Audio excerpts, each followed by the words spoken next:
So the thing about a martini is that we've gotten to the point you could have so many different varieties, and I don't disagree with all of them, but if everything's a martini, nothing is. A lychee martini, a dirty martini, an espresso martini. So we're gonna bring it back to the basics. My definition on this is going to be gin, it's going to be dry vermouth, and it's going to be a garnish at the end. There are so many ways to do it. Some people like them dirty, 50-50, really, really dry. It can go the entire spectrum. However, when you've only gotten martini, make it now, there is a way that I do it. Two things really, dry vermouth here, Monkey 47 here. How much of each do you put in? I find people like more a 5-to-1. 2.5 ounces of the gin and a 1/2 ounce of the dry vermouth. So 5-to-1 I find is beautifully perfect in its balance, where it's not too dry and it's not too wet. If somebody says, I want a dry martini, oddly enough, that means less dry vermouth. I don't know, flammable and inflammable mean the same thing in society, who knows? What is the key to a perfect martini at the start?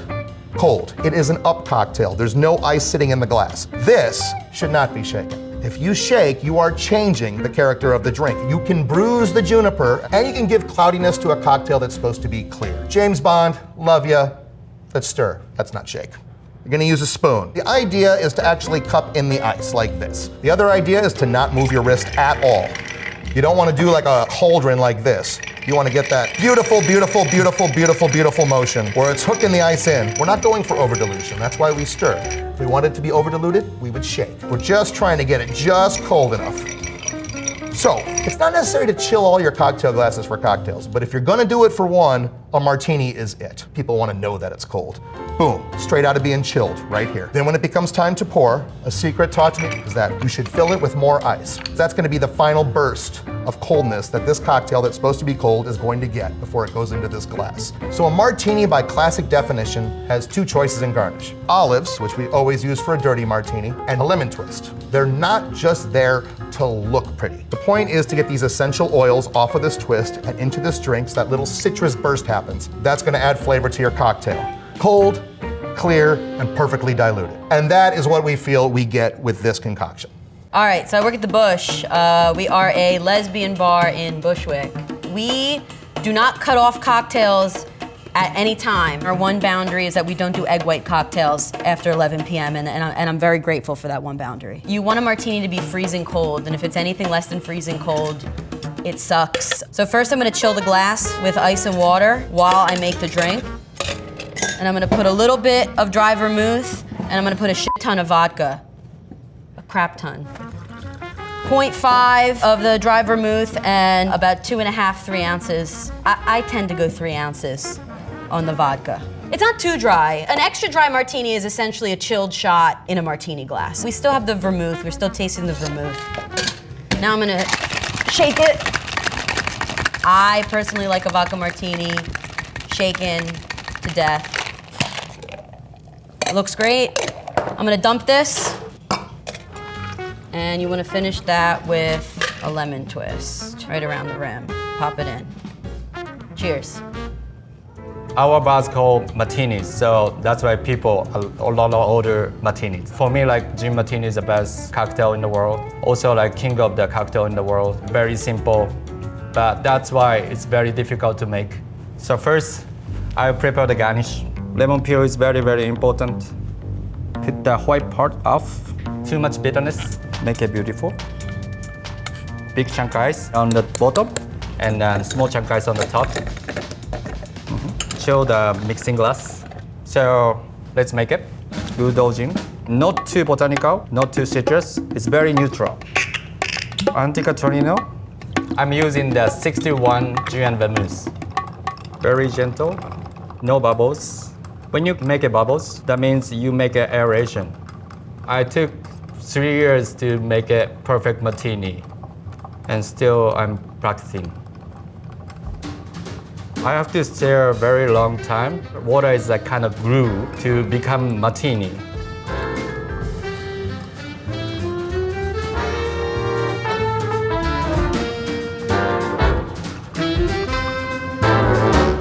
This is a perfect, clear, clean texture martini.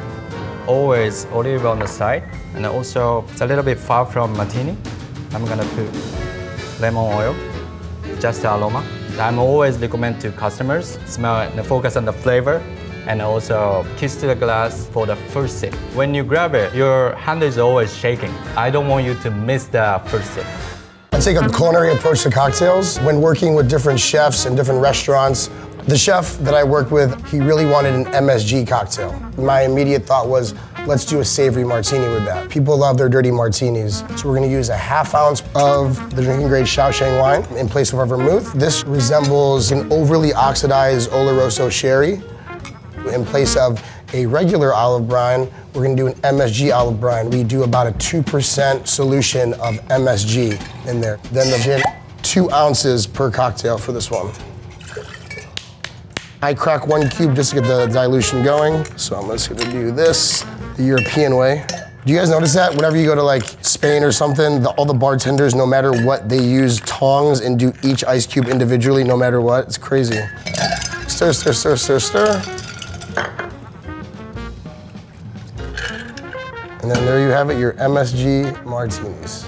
The very first printing, I believe, of a martini in a cocktail book called for 2 parts gin, 1 part fortified wine, and 2 dashes of orange bitters. And that was like back in the early 1900s. Our visitors are international, so we like to make everything in a classic way. I use Monkey 47 gin because it has really nice aromatics in it. Gin has a lot of flavor to it, and vodka just doesn't. 3 ounces of gin here. It's a really strong cocktail because it's a martini. This is a Kochi Americano. It's an Italian vermouth. It adds a little bit of sweetness. Now, between bartenders, there's a lot of people that will say that Kochi is not a vermouth, that is a fortified wine. Bartenders all over the world use it as a vermouth, and we continue to use it as a vermouth at the Plaza. But you can't put too much, which is why I go ahead and add a little bit of the Noli Prat, a traditional French dried vermouth. We use really nice big ice cubes here at the Plaza Hotel, and then always with the 2 dashes of the orange bitters.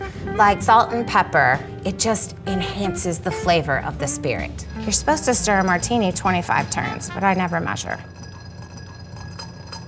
I'm going to garnish this with a cocktail onion, which I make myself. When you put an onion in a martini, it's called a Gibson martini. This is a classic cocktail. Everyone should taste one in their lifetime. My bar is Paradise Lost, and we specialize in modern tropical cocktails. Basically a new nomenclature for what we used to formerly call tiki cocktails. Vibey, really fun and exotic flavors and drinks. Instead of orange bitters, we're going to be using orgeat. Orgeat is an almond-based syrup that gives it a really nice nuttiness. Next, 1 teaspoon of plantain eau de vie. It's giving it an earthiness as well as an interesting density to play off of the orgeat. Next up, a little bit of Okakura Bermuto vermouth. You have more delicate aromatics in comparison to your traditional dry vermouth. We're going to be changing up the traditional recipe and using actually a split base. We're going to substitute a little bit of that gin for a little bit of rum. We're using coconut and pistachio oil fat washed Eldorado 3-year.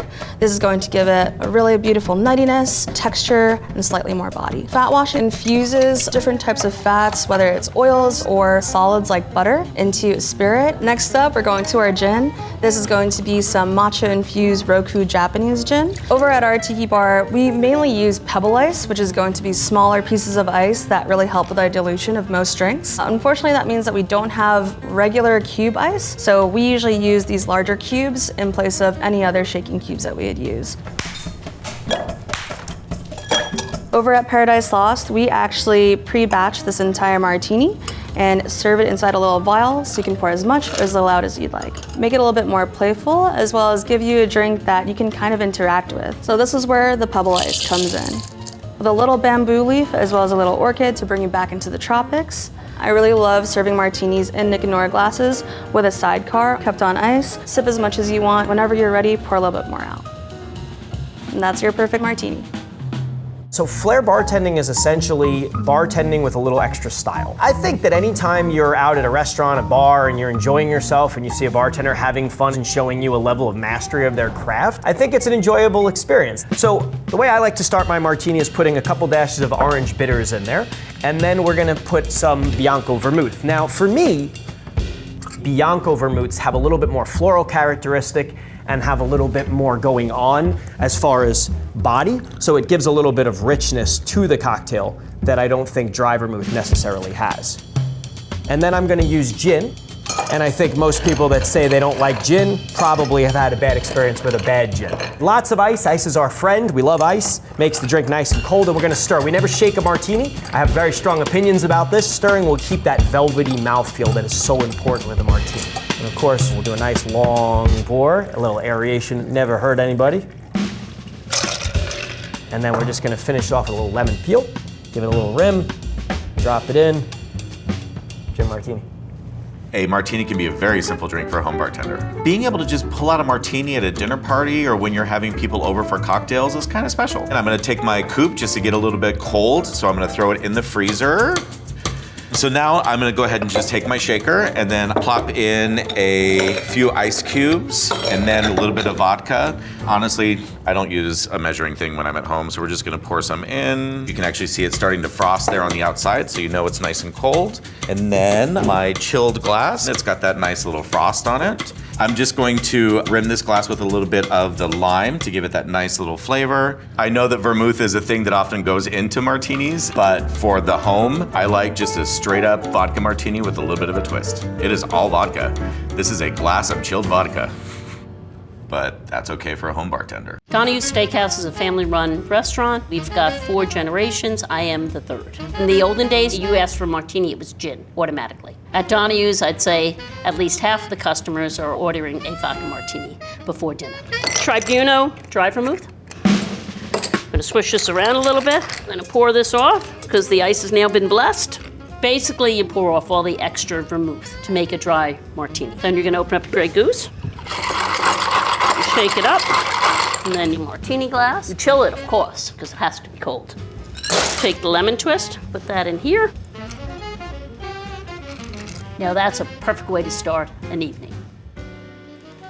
I bartend at a neighborhood industry bar. Jack and Cokes, Tito's and sodas, tequila soda. People do order martinis. Even in a neighborhood bar, you'll get them. It's a domino effect, and once someone sees one go out, they want it. This is just an ice bath for the martini glass, because there's nothing worse than making an ice cold martini and then pouring it in a room temperature or maybe dishwasher fresh glass. So I prefer to go with vodka. To each their own. As long as I'm not drinking an espresso martini, I don't think you should be judging me. While I have my vodka, I'll shake it a little bit, let it sit, and then I'm gonna wash the glass with vermouth. It's known as an in and out. I think that a good martini has to have vermouth that's been refrigerated. It does go bad if you don't keep it stored properly. Fresh vermouth, that's the game changer. You just swirl it so that you coat the glass with the vermouth, and then you dump it. I don't always use a strainer because I'm not a cocktail bartender. Just like this, using the 2.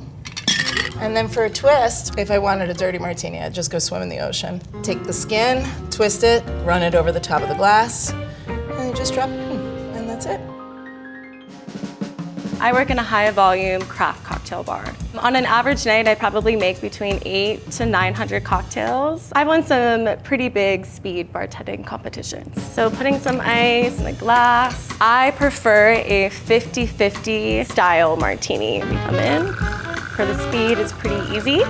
In the nightlife world, time is money. The faster I can make drinks, the more I can move on to the next guest and hopefully make more money off of them. You hold it low, you pour it slow. For a stirred cocktail, you want a silky texture on the palate, and then you have a really nice, beautiful texture on the top of the glass. So for me, 50-50 martinis should always have a lemon twist and an olive. I rub the lemon peel on the stem of the glass. When someone picks up the glass, you're actually smelling the oils on your fingers. And then wrap my olive in my peel. I really like a snack with my martinis, and that is that. This vodka's amazing. That's what I'm looking for. Great martini. Delicious. Really kind of just balances it out. It makes it really pleasant. Makes you kind of want to go for a second sip. Delicious. Delicious. Probably.